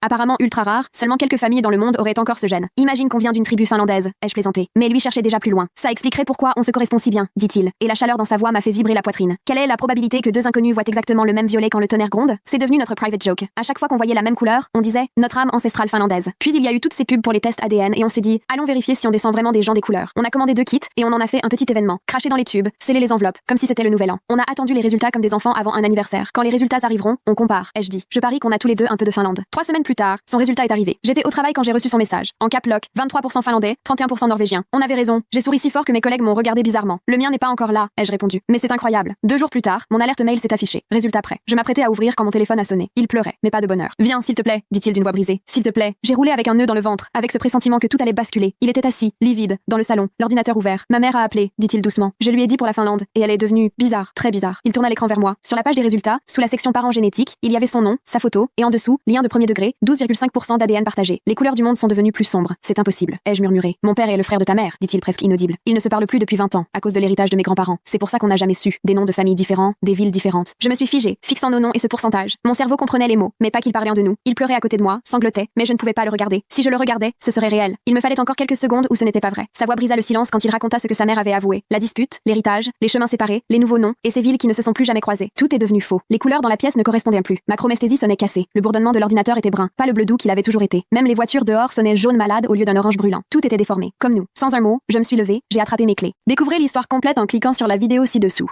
Qu'est-ce qui a bien pu arriver à votre fille pour que vous en veniez à penser que le nucléaire était la seule issue? Quand ma fille a eu 13 ans, du jour au lendemain, elle s'est mise à adorer aller à l'école. Pourtant, c'était la même gamine qui, 2 semaines avant, avait tout essayé pour simuler la maladie et esquiver les cours. Forcément, je lui ai demandé ce qui avait bien pu changer. Oh, maintenant j'ai Monsieur Davidson en histoire tous les jours. Son cours est top, on ne s'ennuie jamais. Je me rappelle avoir souri, soulagée de la voir enfin heureuse d'aller en classe. Je n'y ai plus trop repensé, jusqu'à ce qu'une semaine plus tard, Emma commence à régler son réveil une demi-heure plus tôt, rien que pour choisir la tenue la plus mignonne possible. Alors, Emma n'a jamais complètement négligé son apparence, mais la plupart du temps, elle attrapait juste ce qui lui tombait sous la main. Un jour, je lui ai demandé à la rigolade si elle essayait de plaire à un garçon, et elle a rougi jusqu'à la racine des cheveux. Dis pas ça, maman, a-t-elle protesté, vexée. C'est à partir de ce moment-là que j'ai vraiment commencé à m'inquiéter. J'ai observé de plus près ses humeurs de jeune ado, et je me suis vite rendu compte qu'elle tournait toujours autour de Monsieur Davidson. Jamais elle ne l'aurait avoué, mais c'était évident. Si Monsieur Davidson la complimentait sur un exposé, elle était sur un petit nuage tout l'après-midi. Mais s'il l'ignorait ou lui parlait sèchement, elle broyait du noir et traînait la patte pendant le dîner. Un soir, j'ai voulu tester sa réaction. L'air de rien. Je pensais à te passer dans une autre classe, tu sais, histoire de changer un peu. Elle m'a coupé net, en criant. Tu n'as pas le droit de faire ça. Je suis restée bouche bée. Pourquoi pas? Silence total. Elle n'a rien ajouté, s'est levée d'un bond et s'est enfermée dans sa chambre, déjà accrochée à son téléphone avant même d'avoir grimpé les escaliers. Là, j'ai eu un vrai mauvais pressentiment. Emma, qui 2 mois plus tôt se fichait de l'école comme de sa première chemise, se mettait tout à coup à me cacher des choses. Elle m'avait toujours tout raconté. Alors là, clairement, quelque chose clochait. Ce soir-là, je me suis faufilée dans sa chambre et j'ai fouillé son téléphone. Je sais, ce n'est pas glorieux de trahir sa confiance comme ça, mais je n'avais vraiment pas le choix. J'avais la certitude qu'elle courait un grave danger. J'ai épluché toutes les applis de messagerie à la recherche du moindre indice sur Monsieur Davidson, et c'est là que je suis tombée dessus. Une conversation par mail sur une adresse qu'elle avait créée en cachette, rien que pour lui parler. Le dernier message disait: j'ai hâte de te voir pendant ma pause demain.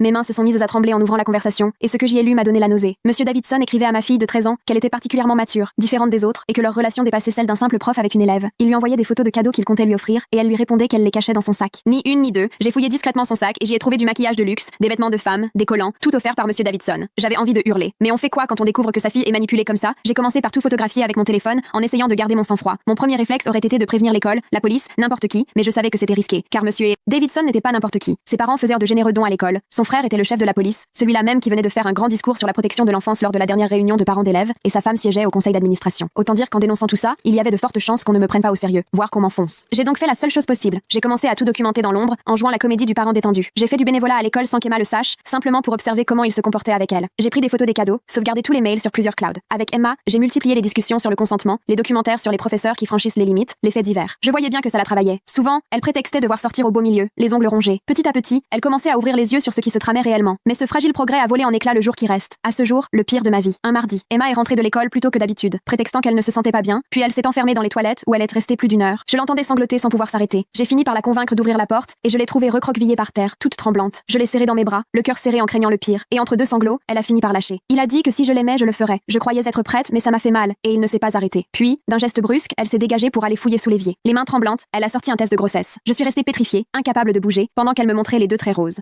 Découvrez l'histoire complète en cliquant sur la vidéo ci-dessous. Pour ceux qui ont grandi en famille d'accueil, à quel moment avez-vous vraiment senti qu'une famille tenait à vous garder? Je me souviens de l'assistante sociale, assise face à moi, un sourire crispé aux lèvres, qui m'annonçait: tu as 16 ans maintenant. La plupart des familles préfèrent dans les plus jeunes. Il va falloir songer à préparer ta sortie du système. Les années filaient. Voilà 8 ans que j'enchaînais les familles, ballottées de maison en maison, 11 au total. Entre enfants placés, on avait nos petites stratégies pour tenir. La première, c'était de manger vite et de mettre de côté, au cas où on te déplaçait à nouveau, histoire de ne pas avoir faim entre 2 foyers. Dire oui à tout ce que le parent d'accueil disait, même quand ça te révoltait. Même s'il était dur, parce que moins tu faisais d'histoire, plus tu pouvais rester. Mais à 16 ans, ce n'était plus vraiment envisageable. Puis un jour, le téléphone a sonné, direction une 12e maison. C'est temporaire, juste quelques semaines, le temps qu'on trouve une solution, répéta l'assistante sociale. Le même refrain entendu tant de fois. Mais cette fois, tout était différent. J'ai débarqué chez un couple d'une 50aine d'années, tous leurs enfants déjà grands et partis. J'ai cru qu'ils cherchaient simplement quelqu'un d'assez vieux pour leur filer un coup de main, comme cette 5e famille où j'avais servi de domestique quelques mois. Ils se sont présentés, Laura et Ed. Fais comme chez toi, m'ont-ils lancé, ce qui en langage famille d'accueil voulait souvent dire: touche à rien, reste dans ta chambre sauf si on t'appelle. Je me suis donc réfugiée dans la chambre, persuadée d'y retrouver l'éternelle pièce poussiéreuse réservée aux enfants de passage. Mais non, ils avaient tout aménagé pour moi, lit double, bureau, bibliothèque, même un ordinateur qui marchait. La première vraie chambre depuis mes 8 ans. Désolé, on ne savait pas quelle couleur tu aimais, mais on pourra choisir la déco demain, a proposé Ed. Pour moi, c'était une épreuve, pour voir si j'allais leur coûter de l'argent. J'ai esquissé un sourire, secoué la tête. Non merci, monsieur, j'ai besoin de rien. Ils se sont regardés, un peu inquiets, et ont insisté. On adore décorer, alors on compte sur toi. Je les ai dévisagés, puis j'ai lentement acquiescé. Je ferai tout ce que vous voulez, ai-je soufflé. Leur tristesse n'en était que plus palpable, ce qui m'a déconcerté, et ce n'était pas le plus étrange. Le lendemain matin, d'énormes bruits contre la porte m'ont tiré du lit. J'ai cru que j'avais fait une bêtise. Je l'ouvre, Laura et Ed m'observent, surpris. Oh pardon, on essayait d'être discret, s'excuse Laura. Mais puisque tu es réveillé, tu veux voir? Il sourit, me montre une plaque en bois sur la porte, gravée à mon prénom. Et pour le le prochain enfant? Ai-je demandé. Le prochain? Ed m'a répondu, c'est ta chambre. Plus tard, aux courses, ils ont refusé que je pousse le chariot. Toi, prends ce qui te plaît. J'ai fixé la boîte de Lucky Charms, mes céréales préférées d'enfance, puis j'ai opté pour celle du bas de gamme. Laura a attrapé les Lucky Charms, me lançant un clin d'œil. Moi aussi, je les adore. Pourtant, elle n'en a jamais mangé. Toute la semaine, d'autres choses étranges se sont produites. Ils ont accroché ma photo de classe au mur, à côté de celle de leurs enfants. Ils m'ont emmené au centre commercial m'acheter des vêtements neufs, pas des récupérations. On est allé au cinéma, on faisait les devoirs ensemble, on préparait les exposés ensemble. Et tout ça, ça me terrifiait. Plus on partageait ces moments heureux, plus je me persuadais que la chute serait terrible au moment du départ. Je finissais presque par espérer qu'ils me traitent comme tous les autres, froidement, pour être moins déçu en partant. Mais non, jamais ils n'ont changé, et ça me faisait peur. Un après-midi, Laura débarque avec un balai et des outils. J'espère que je ne te dérange pas dans tes devoirs, mais le meuble Ikea pour ta chambre est enfin arrivé. On le monte ensemble, on papote du lycée, de mes nouveaux amis, puis elle désigne le sac poubelle que j'avais amené à mon arrivée. Tu devrais sortir tes affaires de ce sac et les ranger dans le meuble. Je souris. C'est bon, madame Laura. C'est plus simple pour déménager si je ne range rien. Elle pince les lèvres, s'assied sur le lit, tapote la place à côté d'elle. J'obéis, prêt à me faire réprimander. Mon grand, murmure-t-elle. Il n'y aura pas d'autre maison. Et là, elle a fait le truc qui m'a le plus bouleversé. Elle m'a pris dans ses bras et a dit, on voudrait t'adopter. J'ai fondu en larmes, tentant de la raisonner. Mais je vais sortir du système dans 2 ans. Elle a secoué la tête. Non, tu auras 18 ans dans 2 ans, puis 19 ensuite, et ainsi de suite. Une famille, ça ne s'arrête pas à un âge. Tu sais, il m'arrive encore de supplier mes enfants de venir me voir. Alors, ne t'inquiète pas, a-t-elle ajouté en essuyant mes larmes. Allez, viens m'aider à ranger tes vêtements avant qu'Ed ne rentre. La date du jugement a été fixée 6 semaines plus tard. Ils étaient presque plus inquiets que moi, à me demander sans cesse si j'étais sûr, si c'était ce que je voulais, comme si j'allais changer d'avis. Le juge m'a posé la question en face. Est-ce ce que je veux? J'ai regardé Laura et Ed, main dans la main, le regard plein d'espoir. Oui, j'ai répondu, avec le plus grand sourire qu'ils aient jamais vu. Laura a pleuré quand le juge a rendu sa décision. Ed avait les yeux rouges, lui aussi. La semaine dernière, pour la première fois, je les ai appelés maman et papa. Quel est le secret le plus déchirant que ton meilleur ami t'ait jamais confié? En première, elle a débarqué au lycée habillée de la tête aux pieds en Urban Outfitters et Brandy Melville, des marques totalement hors de notre portée. Ni elle, ni aucune fille du groupe n'avait les moyens de s'offrir ça. Forcément, on l'a assaillie de questions. Elle s'est contentée de nous lâcher. Oh, c'est parce que le nouveau mec de ma mère essaye de me brosser dans le sens du poil. J'ai éclaté de rire. Je savais ce que ça voulait dire. Et une autre amie lui a lancé. Tant qu'à faire, profite. On n'en a plus jamais reparlé, jusqu'à ce qu'elle débarque une semaine plus tard, avec un sourire rayonnant, presque suspect. Jane n'a jamais été ultra négative, mais elle était du genre discrète, pas à s'enthousiasmer pour rien. Honnêtement, j'ai cru qu'elle sortait enfin avec quelqu'un. Même sa peau était éclatante. Je n'ai rien osé dire devant tout le monde. Alors je l'ai prise à part après les cours et, mine de rien, je lui ai demandé si elle voyait quelqu'un. Elle est devenue rouge pivoine d'un coup. S'il te plaît, ne me demande plus jamais ça. Son ton était sec, froid, rien à voir avec la Jane que je connaissais. Les jours suivants, je me suis mise à la surveiller discrètement et j'ai remarqué un jour qu'elle portait un bracelet Pandora couvert de charme, qu'elle essayait maladroitement de planquer sous sa manche. Je savais pourtant que sa famille vivait comme la mienne. Alors tout ça n'avait aucun sens. Comme pas mal d'amis à nous s'étaient mises à voler dans les magasins, j'ai lancé à la blague. Alors, t'es passé pro en kleptomanie toi aussi? Elle a rougi, mais cette fois c'était de la colère, pas de la gêne. Arrête avec ce genre de réflexion, a-t-elle lâché avant de tourner les talons et de se barrer. Le soir même, j'ai vu que j'avais perdu un abonné sur Insta. Instinctivement, j'ai vérifié et c'était elle. Oui, Jane et moi, on était vraiment inséparables, comme des sœurs. On avait déjà échangé nos sous-vêtements, piqué les chaussettes de l'autre et même partagé la salle de bain sans jamais se sentir gênée. Donc qu'elle me zappe de ses abonnés, c'était vraiment un gros signal. Je voyais bien qu'elle ne me dirait jamais ce qui se passait. Plutôt que d'attendre patiemment, j'ai débarqué chez elle avec une assiette de cookies achetée 3 €, planquée dans du papier alu, histoire de faire comme si je les avais fait moi-même. C'est un homme que je ne connaissais pas qui m'a ouvert, en caleçon, tranquille, pas le moindre souci de décence. Derrière, Jane était en peignoir, à moitié défait, du maquillage qui avait coulé sur les joues. J'ai eu un frisson glacé. Elle a filé direct à la salle de bain. Salut, j'ai lancé, surjouant l'enthousiasme pour éviter le malaise. Je voulais juste déposer ça. J'espère que ça vous fera plaisir. Et je suis repartie à toute vitesse dans ma voiture, le cœur en vrac. Ma meilleure amie était coincée dans une histoire sordide avec un adulte. Mais qu'est-ce qu'on est censé faire dans ce genre de cas? Aller à la police? Sans qu'elle parle, ça ne servirait à rien. Alors j'ai appelé Emily, la seule à qui je pouvais tout raconter sans craindre que ça tourne à la rumeur. Et surtout, la seule qui a toujours les bons réflexes. Elle n'a pas hésité. Il fallait que Jane comprenne à quel point c'était grave, qu'elle était victime d'un prédateur. Coup de bol, Emily devait faire un exposé en classe à la fin du mois sur les dangers d'Internet. Elle m'a dit de lui faire confiance, de garder Jane près de moi en attendant, ce que j'ai fait. Le lendemain, Jane était hyper tendue au lycée, elle me scrutait pour voir si j'allais tout raconter. Comme je n'ai rien dit, elle a recommencé à m'adresser la parole. Comme avant. J'ai vu qu'elle ne cherchait plus à planquer ses bijoux de luxe, au contraire, sa collection s'agrandissait de jour en jour. Mais elle portait aussi tous les jours un médaillon avec une photo dedans, histoire de se rassurer peut-être. J'étais impatiente que l'exposé d'Emily arrive enfin. Elle a commencé par parler du cyberharcèlement et du partage des mots de passe. Et j'ai commencé à douter, jusqu'à ce qu'elle enchaîne sur la manipulation en ligne. Une diapositive entière sur les adultes qui ciblent les jeunes, leur offrent des cadeaux et font semblant de les aimer pour obtenir des faveurs. C'était exactement ce qu'il fallait. Toute la classe a réagi. Même le prof a pris la parole pour dire combien c'était inadmissible. Pendant tout le temps, j'ai jeté des coups d'œil à Jane. Elle s'enfonçait dans sa chaise, la jambe qui tremblait, elle se rongeait les ongles, tout son être criait le malaise. J'ai compris que ça avait fait tilt quand elle a demandé à sortir et s'est effondrée en pleurs dans le couloir. Je savais que c'était dur, mais nécessaire. À peine la pause déjeuner commencée, j'ai reçu une avalanche de textos. Jane voulait me voir en urgence aux toilettes. Je l'ai retrouvée recroquevillée dans une cabine, jambes serrées, visage cramoisi, à bout de souffle. Michaela, je lui ai caressé les cheveux pour la calmer. Je suis enceinte. Ma mâchoire s'est décrochée. J'ai reculé, choquée, pour vérifier si elle plaisantait. Avec, je n'ai même pas réussi à prononcer beau-père, mais elle a hoché la tête. Je l'ai prise dans mes bras, fort, en lui rappelant qu'on était ensemble, quoi qu'il arrive. Ça l'a un peu apaisée. Si tu veux la suite de l'histoire, elle est sur ma chaîne, le lien est juste en dessous.